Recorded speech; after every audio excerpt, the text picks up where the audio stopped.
Okay, today we're looking at what I call Zimbabwe, and we start with a song. He's got the whole world in his hands, he's got the whole world in his hands, he's got the whole world in his hands, he's got the whole world in his hands. Of course, today we are celebrating Africa Day. Of course, Africa Day, you can't talk about it without talking about Vision 2063, which is the Africa that we want. So the vision document as very beautiful,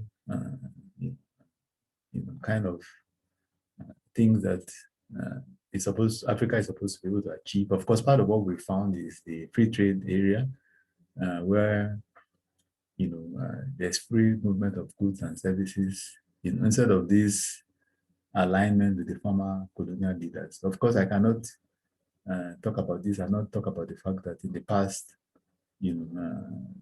those that are holding the former colonial masters' passports can actually move around the whole of Africa unhindered, while for many Africans, you need a visa to visit your fellow African country. Of course, Tanzania was a bit different, but I think now, things are shaping up so that we can actually begin to appreciate ourselves.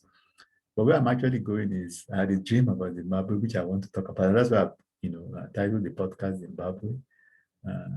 The dream is very interesting. It's also very African in terms of what the dream is about. It's like someone that doesn't have too much. Is given a loaf of bread and is sharing.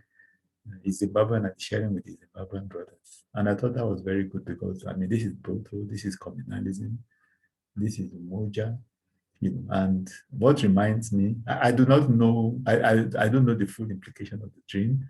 And that's why I decided to put it out there. Maybe those that are my hearers, particularly from Zimbabwe, can make better sense of it.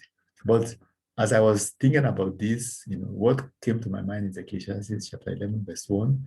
Cast your bread upon the waters, for after many days you'll find it again. Particularly because it had something to do with a loaf of bread, slices of bread that even though this person also had lack, but was sharing with his Zimbabwean brothers and sisters. And basically, if you have that kind of an open hand and you give, you are more likely, to get lots of reward. And I think this is the way we need to approach it. This African communalism, let's keep at it, because I think a lot of blessings, will come from it. And it's not necessarily because of Zimbabwe alone, but I think the whole of Africa, let's continue to exhibit love for each other. Let's continue to be united, and let's continue to pray God's blessings upon the continent.